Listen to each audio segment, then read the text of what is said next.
Let's go back in here. I need to find a way of getting that body down. Don't forget to click the orbs around your head. They have surprises. There's no orbs in there yet. Oh, someone's news coming to the cafe. Who's this guy? It's all about money, you know. Nothing to talk about? Well, I'm going to give the cafe owner his keys back. I should be able to go in there now. Or in there. Yeah, it's opened up, look. And I need a drink as well. Here's your trash container key. Thanks, I hope you found what you're looking for. I found the victim's clothes. How strange. I certainly didn't put them in there. Maybe you don't remember putting them in there. Maybe you were sleepwalking or in a fugue state. Who else has treated that container? Trash collection service? CS Municipal? I don't see why they would put anything in the trash, though. And it's not being collected, so... Ah, the elusive CS Municipal. I doubt we'll be able to track down who was sent here last and when. This will have to be one of those little threads that solves itself down the road. He turns to the man. Thank you, anyway. Could someone on your staff have put them in there? Sylvie had the keys before I got here, and I can vouch for her. I can vouch for all my staff. None of us would tamper with a crime scene. Thanks. Let's talk about something else. I don't think the sleepwalking thing is a good idea. I need a drink. Can you pour me one? Do I have a shaker in my hand? Is this... He points to his empty hand. Is this a shaker? It's not a shaker. It's nothing. He's holding nothing. It is but an imitation. Say nothing. Am I wearing a little bow tie? Am I wearing a bow tie and doing this? He shakes the imaginary shaker furiously. I guess he's not a barman. Am I smiling? Do you see me smiling and shaking my little shaker? No. Do you know why? Why? Because I'm not a bartender. I'm a cafeteria manager. Is there anything else you wanted? Play it calm. This is rhetoric. This man needs to understand you need a drink to help the community deal with police stuff. I want a drink, asshole. I'm an alcohol-operated detective. If you want me to clean up the dead body and solve the case, then you need to insert alcohol into my mouth. Let's go with that. Oh, well, in that case, let me pour you a nice, big, refreshing marinella. Do you want that out of a glass or a pineapple? You do not want to taunt me. Not when it comes to marinellas. Don't be an imbecile. I'm not going to serve you a marinella. I have work to do and broken things to fix. That was all. I'd like to return now. Gart, I saw another thing at the whirling. No, we're done. We're done. Okay. I didn't get me drink. Something ticked off, though. No, I still need to find booze. Yeah, we eventually get to move out. Let's go and check out the kitchen. Oh, I might be able to find booze in here. Possible.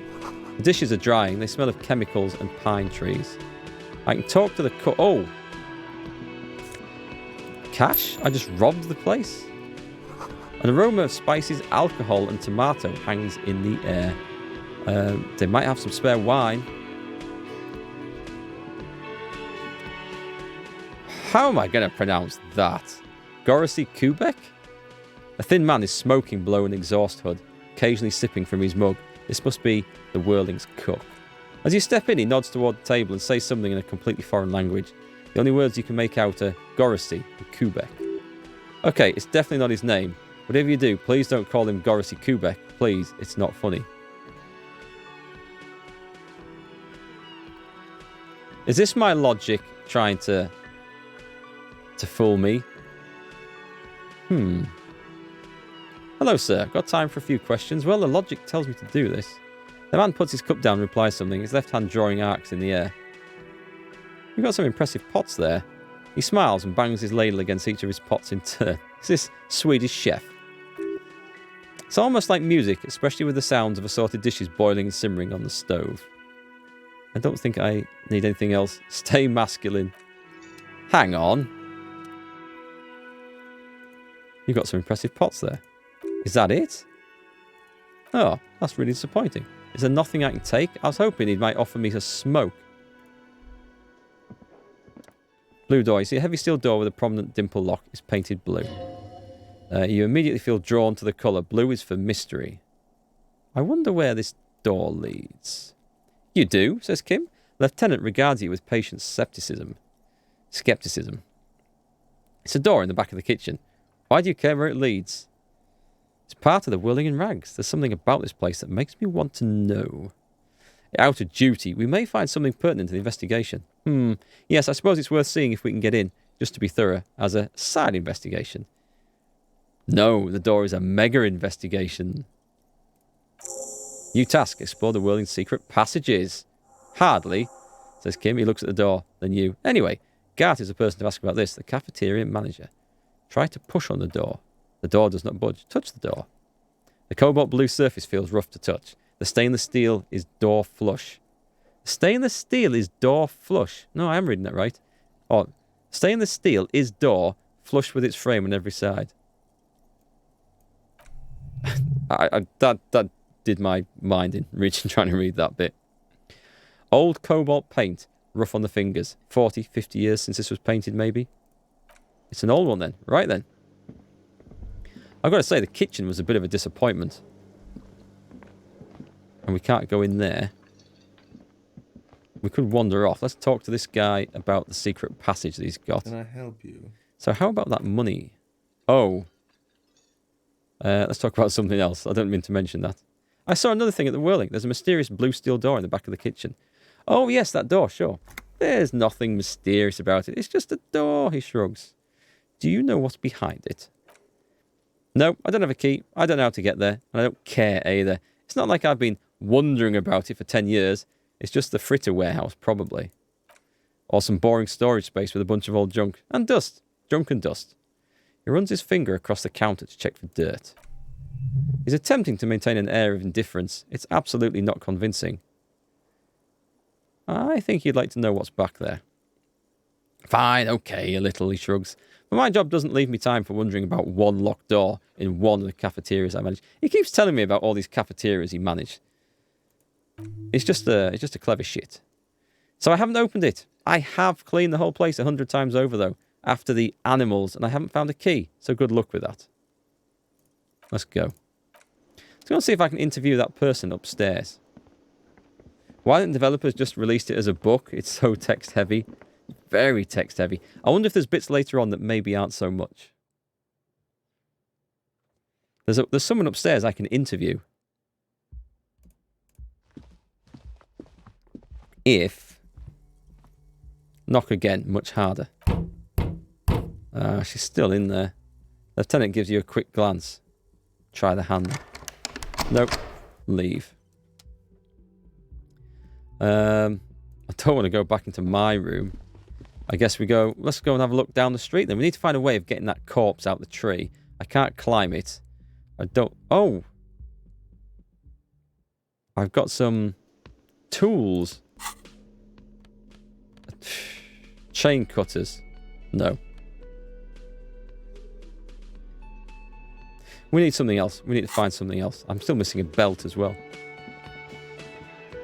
Can I leave? Oh, what's that say? Summer door, closed for the winter. I wonder why they put a guy in here and I can't talk to him. Seems very mysterious. Have you seen anything new? Hello again, sweetie. No. Well, I think we're doing okay so far. We haven't really solved everything. Or anything. We've got a bit further on with the case. I wish I could bring up... I haven't got a map. I need to get a map from somewhere. Let's go for a wander.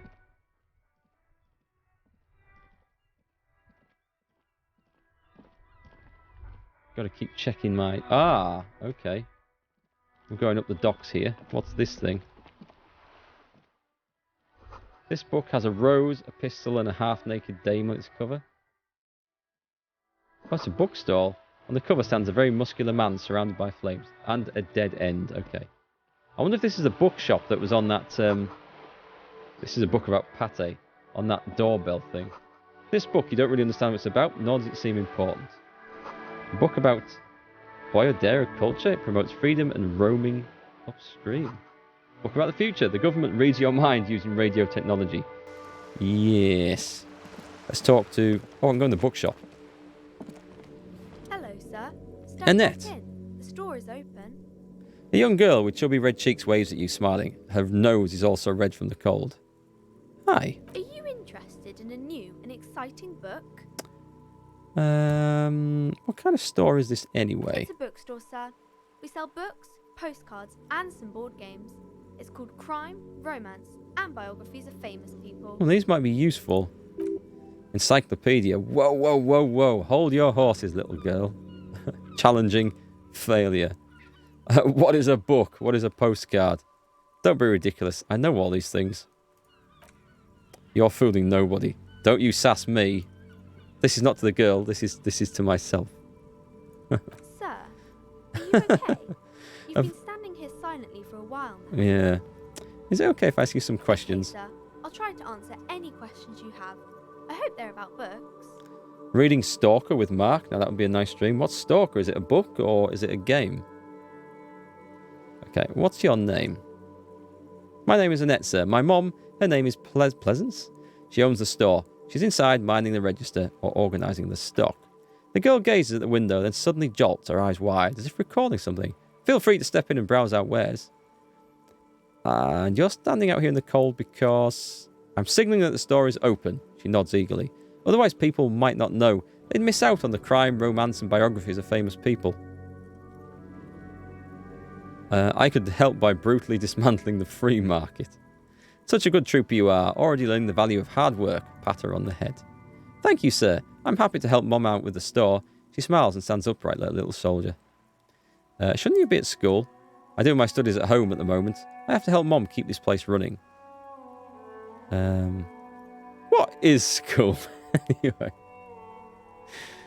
My brain is totally addled, or this character's brain is. Stalker's a game based on the book Roadside Picnic. Never heard of it, but maybe worth a look if you think so.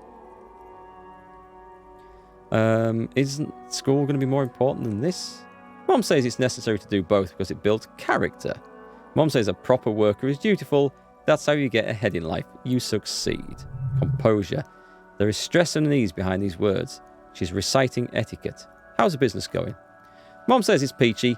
She was a little afraid at first, but there's talk about this house being... She looks over her shoulder. Cursed. Dun, dun, dun. Behind her in the window has been boarded up. You see sense the boards creaking, twisting for a second, and some kind of doubt in her tense shoulders. Cursed? In what way? Cursed in a way that makes them say that no business has ever really thrived here, sir.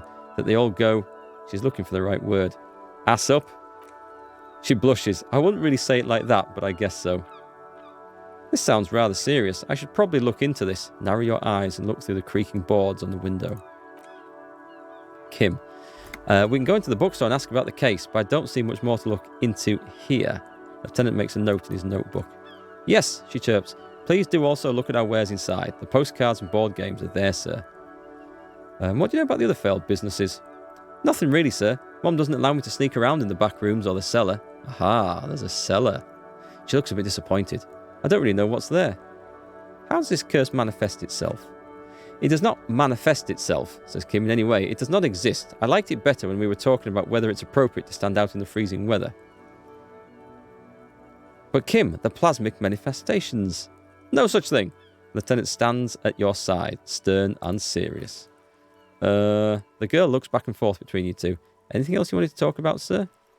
Enough about the case for now. Annette looks at your shaved, prickly chin. It distinctly contracts with the oily mutton chops that surround it. Maybe I can tell you about some of our books instead. What is romance? It's a type of book where there's a rich lady and she has to choose between the good man and the bad man. She smiles at the thought, perhaps imagining herself in that situation. Or there could be a story about a poor lady getting a rich man. It's about man and lady business, sir. Do I really want to talk about this? What about a book where the man and lady business doesn't work out at all? Yeah, going back to my past life. I haven't read many of those. Maybe you should ask Mom. Yeah, you think she has one about an excruciatingly painful breakup? I don't think it's a romance story if the main characters break up, though. She pauses, trying to figure out the appropriate answer. No, think about it. One where they plunge into a torrid spiral of pain and recrimination, only it's really long and drawn out. Scarred for life. Phantom limb. No, I don't know. She looks at you with puzzlement. Doesn't ring a bell? All right, I'll ask your mom. Yes, she nods, relieved. She knows books, definitely. Conceptualization. What was that? An idea for an unfinished novel stuck somewhere in your forebrain? Electrochemistry. Later, when you get the chance, you should address these issues by getting drunk. That'll show them. That's enough. That's just, yes. I don't really want to talk about all that stuff. The bookshop is... They might sell a map to the city. They might. That's my thinking about this.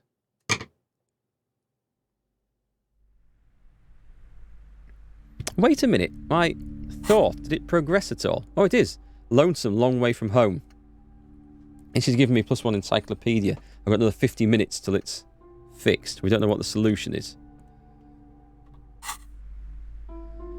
Oh, God. I'll tell you what, let's have a look around. Man from Helmdall series. The display rack is brimming with worn paperbacks featuring an extremely muscular sword-wielding barbarian on the cover. Nearly all the titles contain the word Helmdall somewhere. Look through the display of books. Rows and rows of Hemdaller men blur your vision.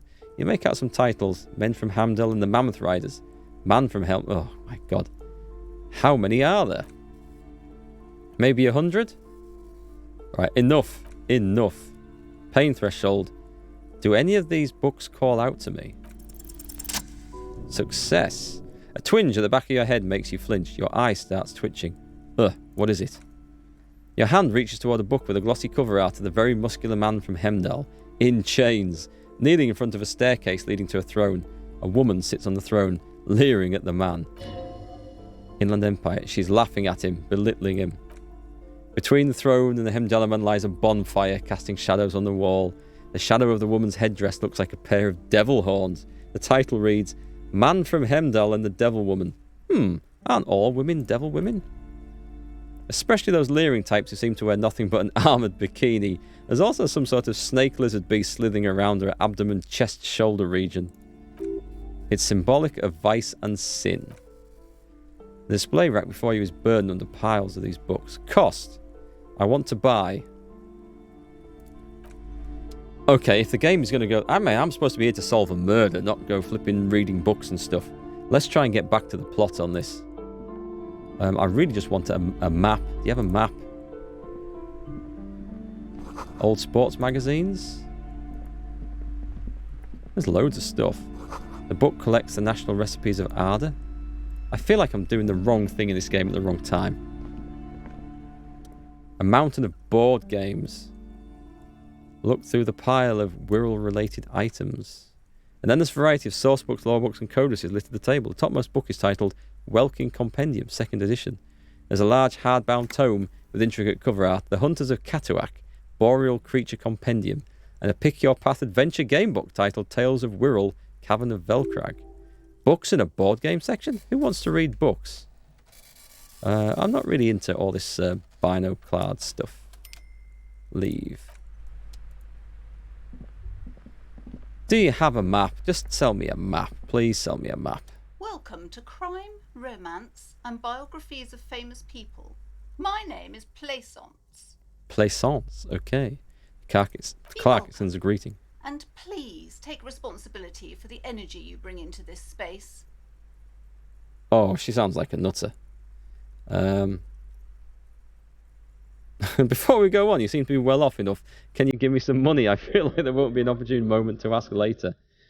I'm going to leave the bookstore because it feels like there's something serious. Oh, there was something in the window. Never mind. Let's go the other way down the docks. We kind of saw where that... we saw where that truck was going that was involved in the accident.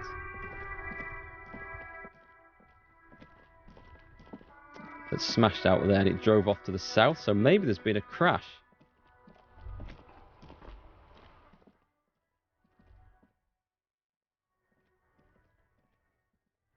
we find anything else about that Sylvie? Perhaps not that we can take advantage of right now. What's that? Bottle. Some great tectonic forces cracked the pavement like an eggshell. Bench. The worn and beaten wooden planks of the bench do not look overly comforting. Says Kim. The lieutenant looks down the street. We can sit on benches after we've solved the murder. Let's go. You can revisit the bench if you ever need to pass the time when Lieutenant Kitsuragi is gone. Good to know.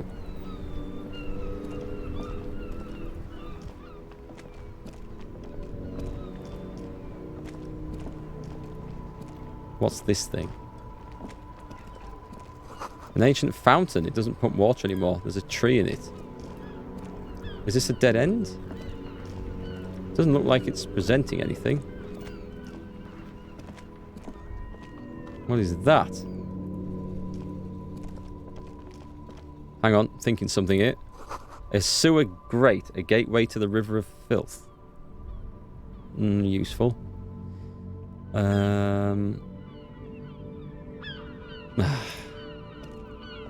Let's go back up here. Let's go and talk to these lorry drivers. Are these part of it, by the way? Is this...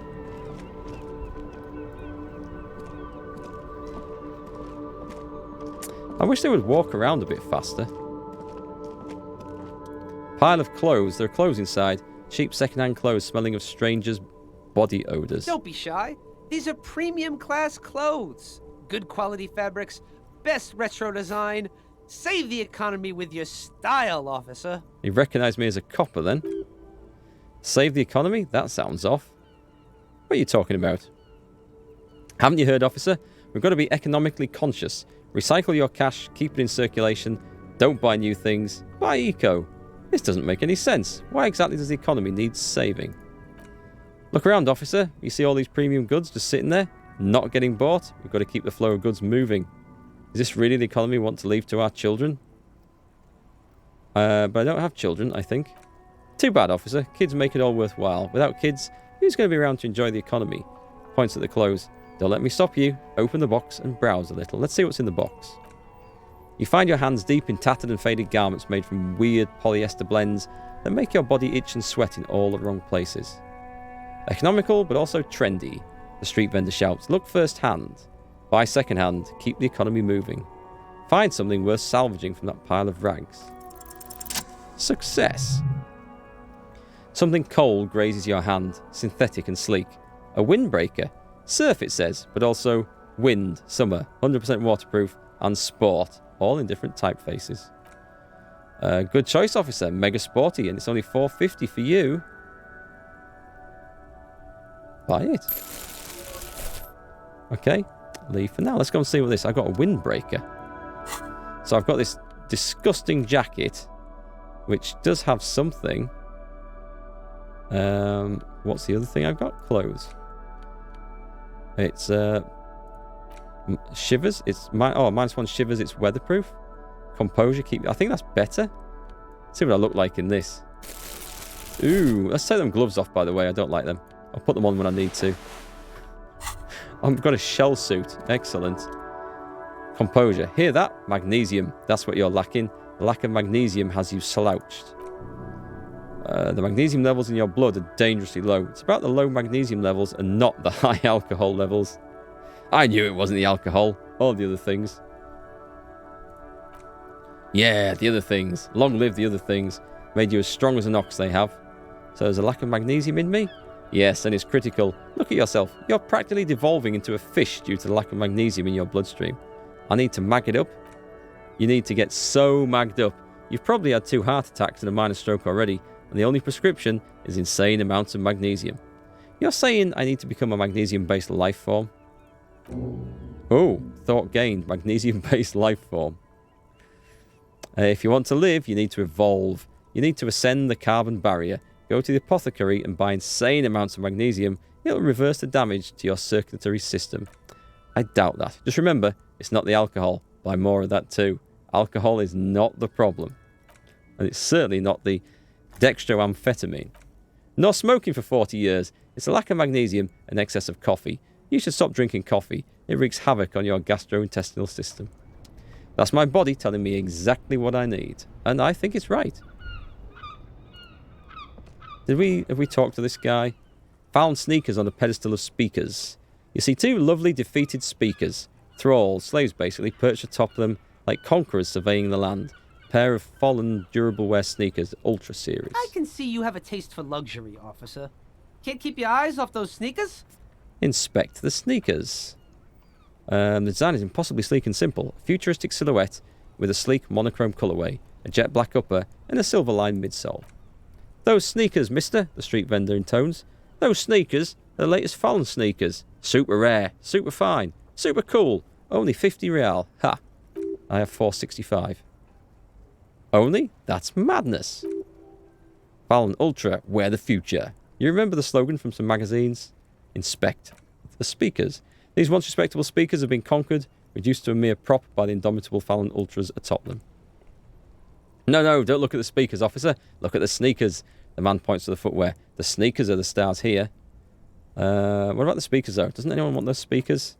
These, officer? These speakers are Samaran garbage. I'm ashamed to even use them for props. Don't waste your time on them.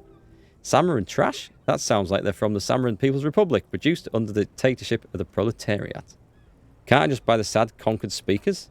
No way, officer. Those aren't for sale. They're bad speakers. Lo-fi socialist junk. But I need some speakers. Well, if you want them. He pauses for a moment, calculating. But see, they're the pedestal for my sneakers. If I let go of the speakers, where will the sneakers go? I can't leave premium lifestyle sneakers on the ground. If, on the other hand, you wanted to buy the sneakers too, I could maybe throw in the speakers for a little extra. 50 cents. Damn, so you have to buy the sneakers first. Leave. That was a lot of effort for a lot of stuff. We've nearly got this thought done. Magnesium-based life form. Temporary research bonus. I don't have the shivers and the shakes. I don't think I have them anyway. It's generally understood that human beings are carbon-based organisms fusing little carbon tubes together to form complex, mushy structures capable of thought, love, and locomotion. It's also known that these structures sometimes like to take the edge off by consuming ethanol, amphetamine, etc. In such cases, it's important to supplement your body with magnesium. Tired? Mag it. Down? Mag time. Liver damage? Maximum mag. Some people say magnesium doesn't really do anything and you just need to quit. What do we tell them? Let's internalise that thought. Magnesium-based life form. It might not be good where it goes, so we shall see.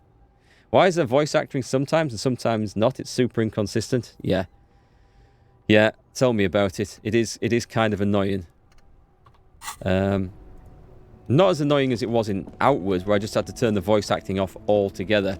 It was that inconsistent, because there'd be a delay on it too. So I'd start talking, I'd start reading out the text, and then 5 seconds afterwards, suddenly the voice acting would kick in. It was super annoying. Kind of like this new jacket. Wait. Nope. I've talked to him. This looks like... okay, I can't go any further down there. Can I go over here? Oh, I can go up here? Let's have a little explore. There's nothing to do. I don't think... As far as I can tell... Oh, I can't... Oh, right, okay. I was totally wrong then. The hell is this? Some sort of monument? Horseback monument. Destroyed. Oh, I see. An old monument stands in the middle of the traffic island, pointing towards the sea. It looks as if it's been reassembled piece by piece, secured and mounted in the air with the aid of numerous ropes and rods. Who is this? A silver plaque on the statue's pedestal reads, I am Philippe III, Squanderer, the greatest of the Philippian kings of Revachol, son of Philippe II, the opulent, father of Philippe IV the Insane. What did this king do? Fail. We don't know. We don't have that stored in there. What did he do? You have no idea. What he did a week ago. How could you know what this guy did many centuries ago? High above you, the king stands triumphantly oblivious to your memory trouble. Okay, I want to go. I want to go up that street. There's a traffic. What's that? What's that? A bold slogan. Humanox covers the truck.